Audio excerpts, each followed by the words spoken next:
nabadgelyo saaxiibayaal waa mar kale iyo muuqaaladii muxaadarada aad ka daawan jirteen weliba qaybtii saddexaad iyo sheekheena sheekh xasan qadar iyo muxaadaradiisii saaxiibayaal muuqaalka daawashadiisa ama liketa ama subscribe si u socon hore uma socoto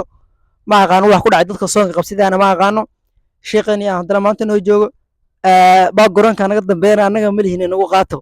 marka muxaadaradina kasii qayb gelaynaa aan sii gudagelaynaa fadlan haddii aad muuqaalka bilaabatay muuqaalka ilaa dhammaadka inaad daawato isku day like-na saarto haddaad nagu cusub tahay inaad subscribe dhahdo like-na kusoo darto wixii su'aale aad qabtaan halkaas hoose nagula wadaagto aad ayaad u mahadsantiin dhammaantiin الحمد لله رب العالمين والصلاة والسلام على نبينا محمد وعلى آله وصحبه وسلم ومن تبعهم بإحسان إلى يوم الدين. العزة أولا الحمد لله إله بهم هذا إسكاله نقدر ضد الإسلام نوافجيي نسي نعمة الإسلام ونعمة الإيمان ما أنتنا وحن كهذا الرمنا وحيابها قفك الصومن وبنان يو وحيابها قفك الصومن الله سنينا يا لبضاس قضب أيان كهذا الدنا قضبك وحيابها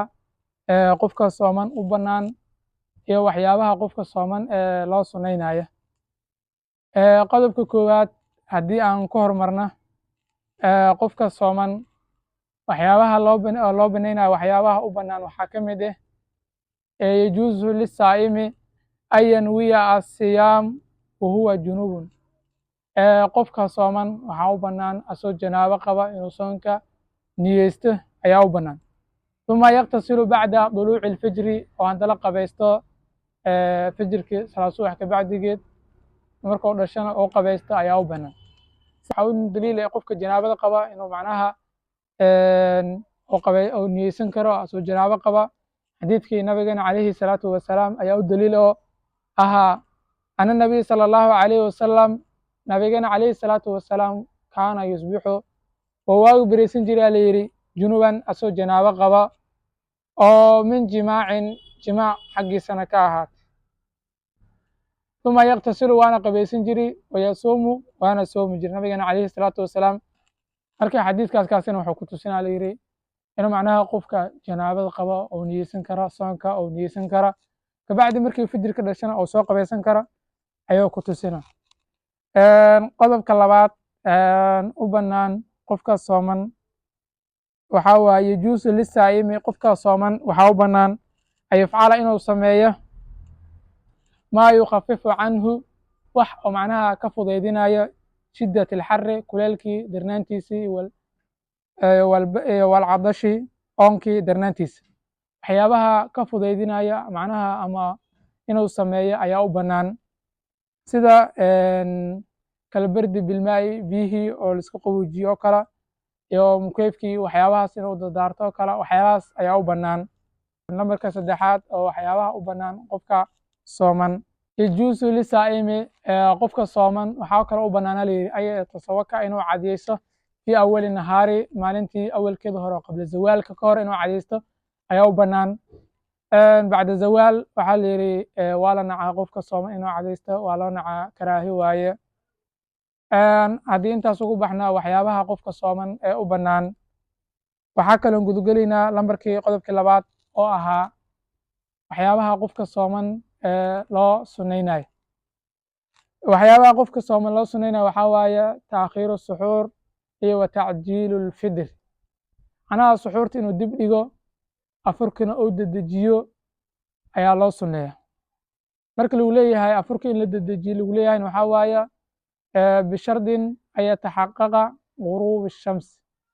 inuu xaqiiqsadaa macnaha qoraxdii dhicitaankeedii inuu xaqiiqsadaa rasuulkana calayhi salaatu wasalaam wuxuu leeyahay laa yazaalu naas dadkii kama zuulayaan bikhayrin khayr kama zuulayaan maa cajiluu alfidra intay dedejinayaan ama yarabowsiinayaan afurka waxaa kale rasuulkana calayhi salaatu wasalaam uu leeyahay ilaahay subxaanahu watacaala axabu cibaadii ilaya acjiluhum alfidra macnaha axabu cibaadii addoominkayga waxaa looga jecel badan yahay oo looga jecel badan yahay acjiluhum fidra macnaha qofka afurka ugu bubsiis badan ama ugu dedejid badan ilaahi subxaanahu watacaala addoomigiisa agtiisa loogu jecel badiya sidaan hore usoo sheegnay marka la dejinayo afurka waxaa shardi aan dhahnay in qoraxda dhacdo qofka inuu xaqiiqsado ayaa shardi ah xadiidkaas kaasi nabigeena calayhi salaatu wasalaam waa cileeyey sababta macnaha qofka inuu afurka dedejiyo loogu sunnaynayo waxaa waaye nabigeena calayhi salaatu wasalaam ayaa noo sheegay nabigeena calayhi salaatu wasalaam wuxuu leeyahay lianna alyahuuda wannasaara yahuud iyo nasaara yuakhiruuna way dibdhigayeen marka waxaa ku sugnaa layidhi mukhaalifatu liacdaa'i diini diinta macnaha cadowyaalkeeda in la khilaafo ayaa ku sugan maadaama ayuka ay dibdhigayaan afurka ay dibdhigayaan marka in la khilaafo oo afurka la dedejiyo ayaa ku sugow wamaadaama annaasu dadkana ay ilaalinayaan yuraacuuna mukhaalifatu liacdaa'i diini dheh diintii cadowyaalkeeda khilaafitaankeeda ay dadka maadaama ay ilaalinayaan waxaa waaye iyo yansuruhumullahu ilaahay subxaanahu watacaala oo ay u gargaarayaan maadaama ay ilaalinayaan dadka mukhaalifatu acdaa'i diini diintii cadowyaalkeeda khilaafitaankeeda ay ilaalinayaan marka waxaa loo sunneeyaa inay afurka dedejiya waxaa kaloo qofka sooman loo sunneeyaa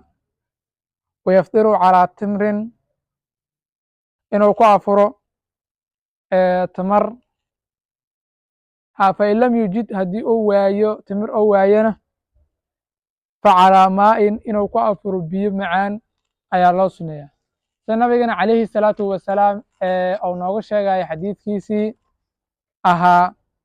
idaa afdara axadukum falyufdir cala tamri fain lam yujid falyufdir calaa maa'in fainahu dahuurun rasuulkeena calayhi salaatu wasalaam wuxuu leeyahay idaa afdara axadukum haddii uu afuraayo axadkiin haddii uu afuraayo facalaa tamrin waa inuu ku afuraa timir fain lam yujid haddii maanta uu waayo timir ama wixii kusoo gato u waaye ama sibataatan ama u waayo falyufdir calaa maa'in biyaha ku afuro fainahu duhuurun nabigeena calayhi salaatu wasalaam ou yidhi xikmadda ku sugan marka timirta in lagu afuro maxay tahay xikmadda ku sugan in timirta lagu afuro waxaa la yidhi timirta waa xulwi waa macaan tahay walxulwuna yuqwaa albasara layidhi xulwiga macaantana wuxuu xoojinaa aragga ayuu xoojinaa saas awgeed marka waxaa la sunneeyaa